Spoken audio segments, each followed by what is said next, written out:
Morjens. No niin, nytpä olisi semmonen kalastusaiheinen pätkä tässä tulossa. Joitakuita ihmisiä, kun vielä tänä päivänä kuitenkin kalastus kiinnostaa, kuten esimerkiksi meikäläistä.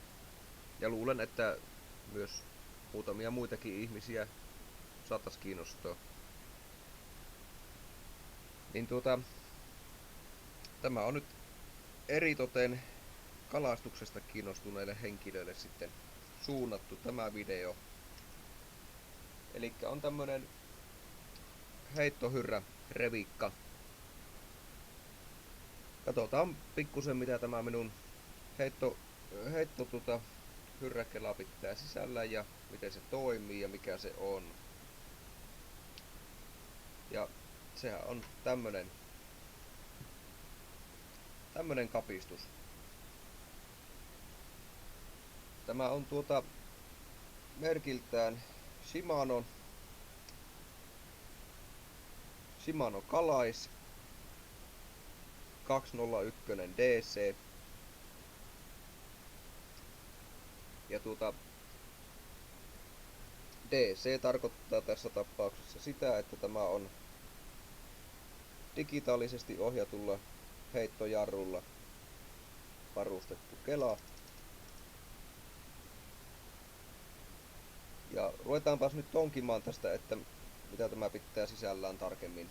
Mitä tarkoittaa tämä digitaalihomma ynnä muuta.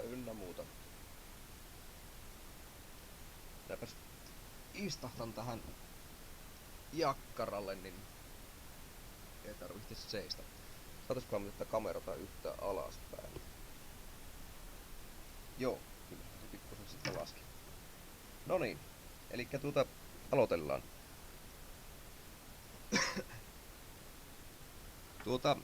Nyt moni saattaa nyt ihmetellä, että ensinnäkin, että sullahan on kampi väärällä puolella. Eipäs oo, kun ihan oikealla puolella se on. Koska minä satun olemaan oikeakätinen. Elikkä sen takia mulla on kaikissa heittovehkeissä on vasemmalla puolen kampi, koska minä oikealla kädellä pien kiinni tästä vavasta ja tässä tapauksessa myös kelasta. Ja koska minä heitän oikealla kädellä, niin näin ollen, kun minä heitän oikealla kädellä, niin minun ei tarvitse vaihtaa kättä, kun minä alan kelata. Se sapi koko ajan minun oikea räpylä sapi olla tässä kiinni, ja kun heitto suoritetaan, niin minä vaan lähden tästä ja kelloon vasurilla. Kyllä se vasen käsi osaa pyörittää sitä kampea ihan samalla tavalla. Ja nyt kun täällä on tämä häntäpuoli tässä vavassa, niin tällä pitäisi aina sitten väistellä omaa kroppoa ja yrittää se veivata toiseen kätteen koko härveliä. Sitten kun minä kuitenkin haluan oikealla kädellä ohjata tätä vappoa sillä tavalla, että kun tuolla lumpeikossakin kun toimitaan ja muuta, niin siellä on aika tarkastikin sitten pystyttävä ohjailemaan, ja oikea käsi kun toimii paremmin mulla kuin vasen käsi, niin sen takia mulla on tämä näin päin. Elikkä oikea käsi sopii olla koko ajan kiinteästi tässä härvelissä kiinni, ja se on paljon nopeampi sitten, kun nyt jos kuvitellaan, että me ruvettaisiin heittämään, nostetaanpas kamerata vähän ylöspäin. Elikkä nyt kun mulla on oikeassa räpylässä tämä vehjes, niin nyt se on heitto valmis.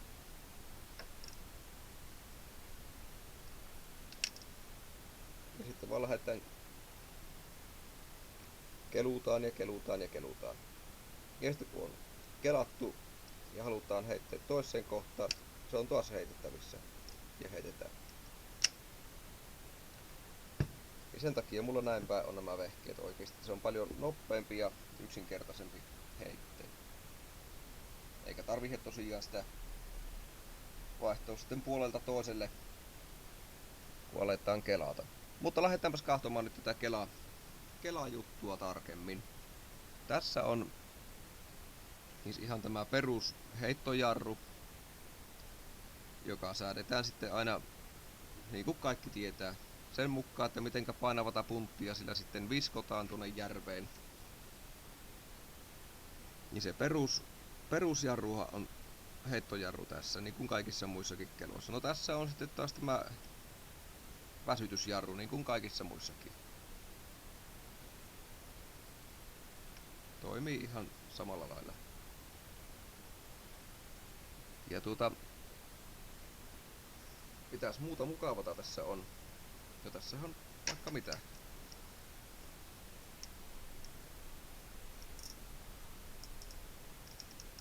Elikkä tässä ei ole mitään kummallista nyt tällä puolella. Tästä saadaan siejeltyä aina tämä väsytysjarru sopivaan kohtaan. Ja sitten kun me käännetään tämä ympäri, tämä koko paketti näin, niin tällä puolella meillä on tämmönen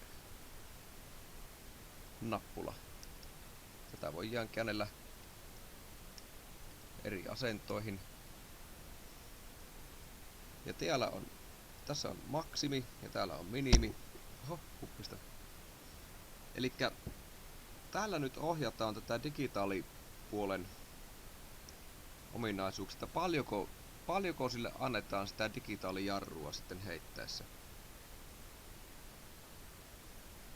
Ja tässä on nappula, jos se nyt näkyisi.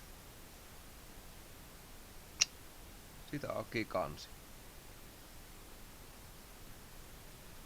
Ja täällähän on kaikkea mielenkiintoista sitten tämän kannen sisäpuolella.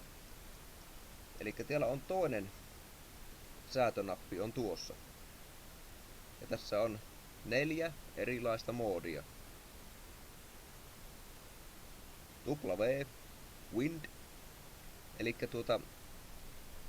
jos heitellään tosi tuulisissa olosuhteissa, vaikkapa sanotaan vastatuuleen esimerkiksi, hyvin semmosia ilmapaistukseltaan isoja vieheitä, sanotaan nyt vaikka jikejä ynnä muita törtsäkkeitä, niin tämä asento onpi silloin kaikista käyttökelpoisin, eli sillä pystyy viskomaan sitten hyvänmittaisia heittoja jopa vastatuuleen. A-asennolla, eli se on semmonen niin kuin tarkkuusasento. Sillä saadaan tehtyä semmosia tosi tarkkoja heittoja, eli niin kuin sanotaan, että ollaan vaikka jossain koskella ja eikä takana ole hirveä turreikko, ei pysty takana käyttämään uistinta ollenkaan, eli se on niin kuin vipattavaa tuolla tällä pikkuvippauksella, niin tuolla A-asennolla se onnistuu. Minä oon tuossa L:ssä pitänyt long distance asennossa. Se on aika hyvä semmonen perus heittoasento. Elikkä sillä lentää pitkälle ja se toimii loistavasti vähän joka tilanteessa. Ja sitten tämä viimeinen, tämä X, eli extreme distance, niin se mahdollistaa sitten semmoset ihan superpitkät heitot. Se on pikkusen hankalampi heittää sillä tavalla, mutta siihen se on suunniteltu. Eli jos on tosi pitkä vapaa, halutaan heittää pitkä heitto, niin tuolla se kyllä onnistuu. Pannaanpa kansi kiinni.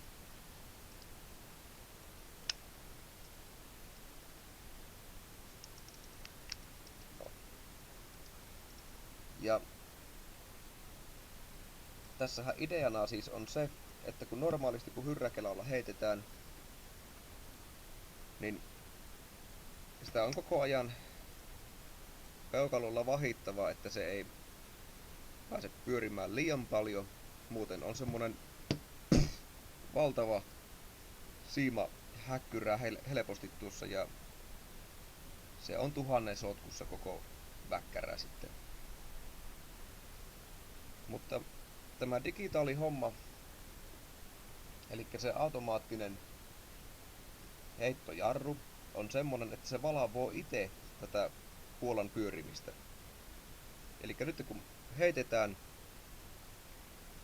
niin se sallii tämän puolan pyörivän muistaakseni. Siinä on aika isot toleranssit, mutta ohjekirja väittää näin, että se sallii sen pyörivän maksimissaan jopa 50 000 kierrosta minuutissa. Eli se on niinku sen teoreettinen maksimi, mitä tämä rulla pystyy pyörimään. No eihän se missään vaiheessa totta kai pyöri niin kovasti, mutta siihen on vaan haluttu niin isot toleranssit tehdä.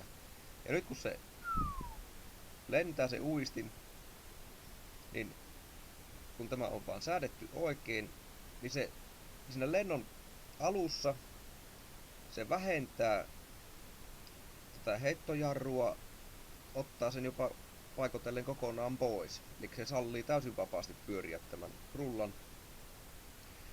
Ja sen kaaren loppuvaiheessa se sitten alkaa kiristellä sitä jarrua pikkuhiljalleen. Ja kun uistin läpsähtää sinne vetteen, niin kela herkkii pyörimästä. Elikkä puola. Elikkä se ei jää pyörimään, sitä ei tarvitse pyssäyttää niin kuin peukalolla, kuten normaalisti. Eli tämän tyyppinen kela on äärettömän helppo heittää. Siihen ei tarvitse niin keskittyä sen kummemmin sen kuin syytää. Ja välitys on 7:1, eli se on aika nopea.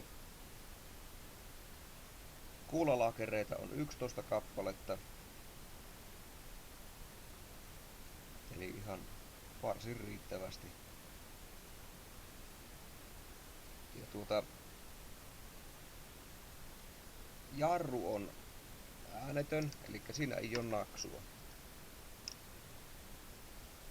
Tämä on äänetön jarru, joka on minun mielestä ihan hyvä, ei sen tarvitse tiristä. Ehkä vetovehkeessä se on sitten erikseen, siellä on ihan hyvä, että se antaa se äänen, niin siinä on jonkunnäköinen signaali, mutta heittohommassa sitä ei ole merkitystä. Mitäs muuta? Ja tässä on tosiaan niin kuin kaikissa muissa heittohyllissä, niin tässä on tämä laukasin, eli nyt se on heitto valmis.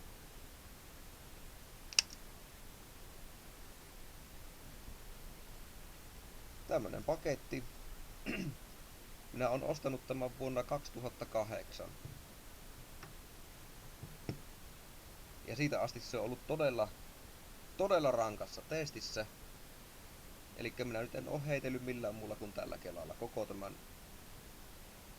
6 vuotta. Ja minkäännäköistä miinuspuolta minä en ole tästä niin kuin käytön kannalta löytänyt. Ehkä ainut miinus, mikä tässä on hinta.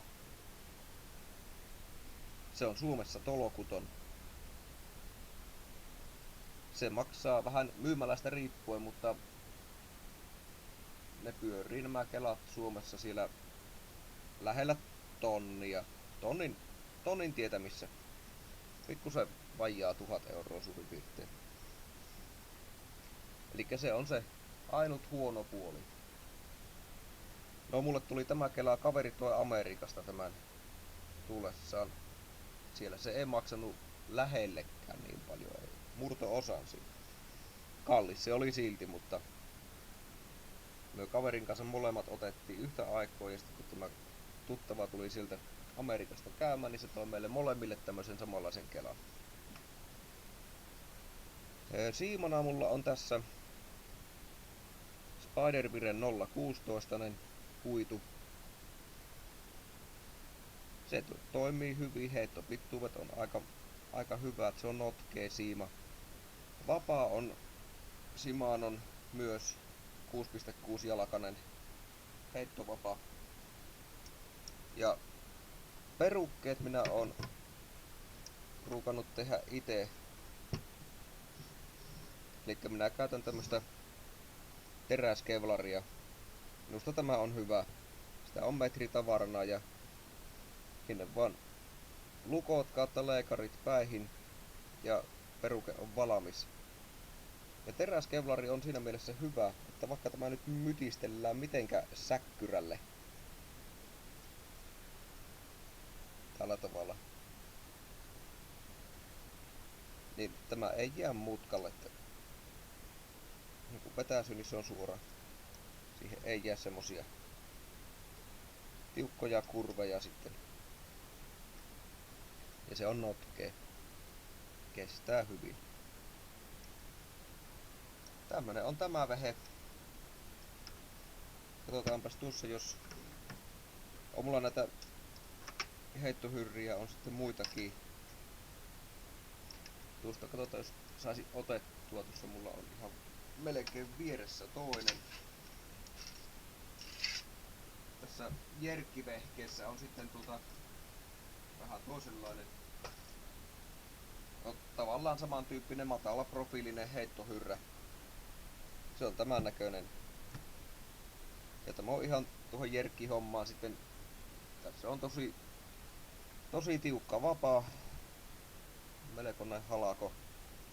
Paksu kuitusiima. Ja niin poispäin.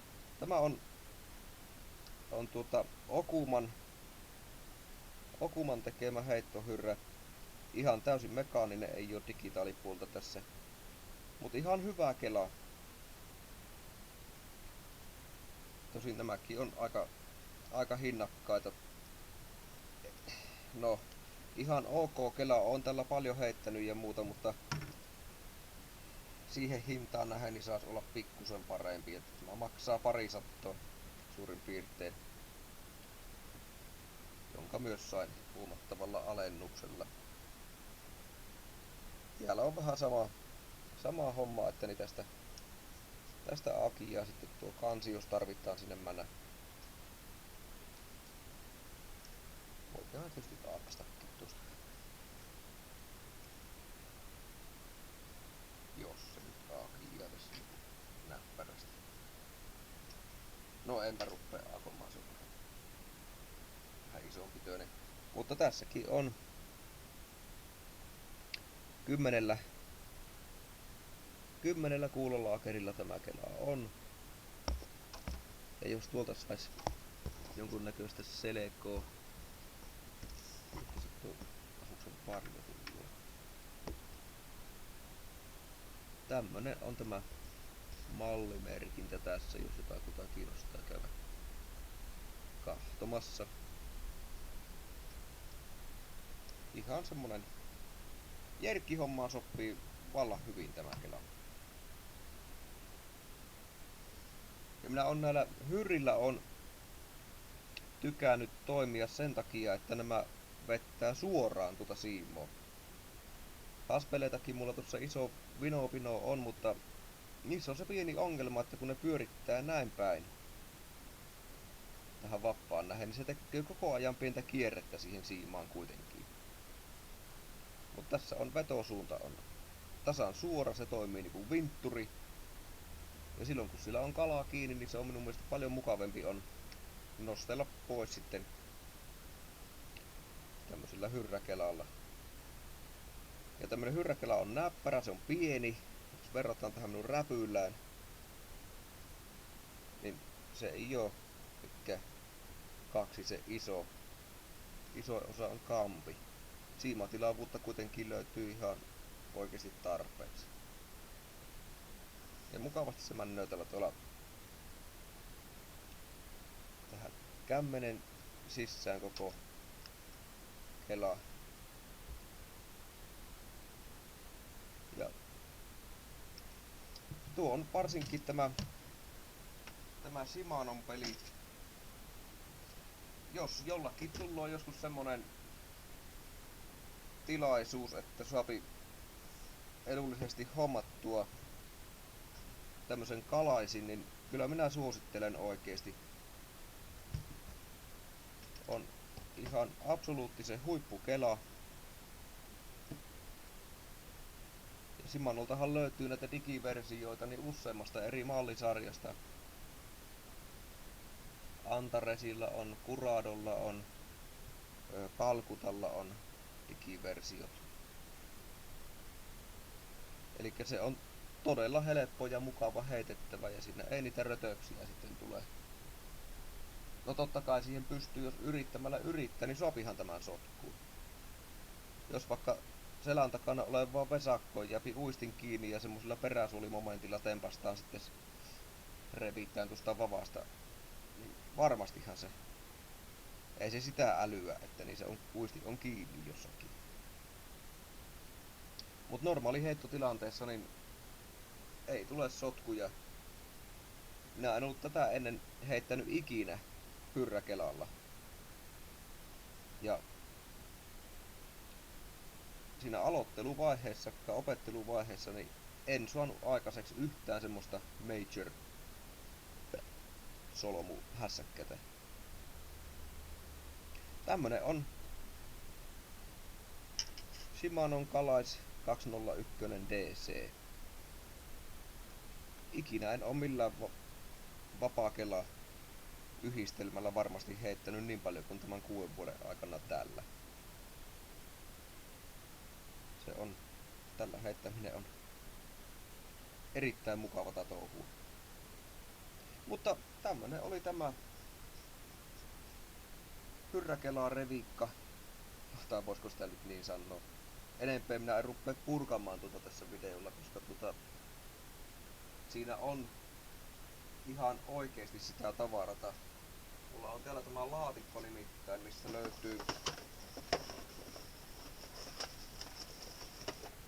löytyy paprua ja räjäytyskuvat ja osa-luettelo.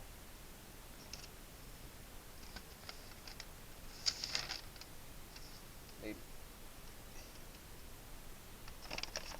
Täällä nimittäin on ihan oikeesti niin paljon tätä rojua, että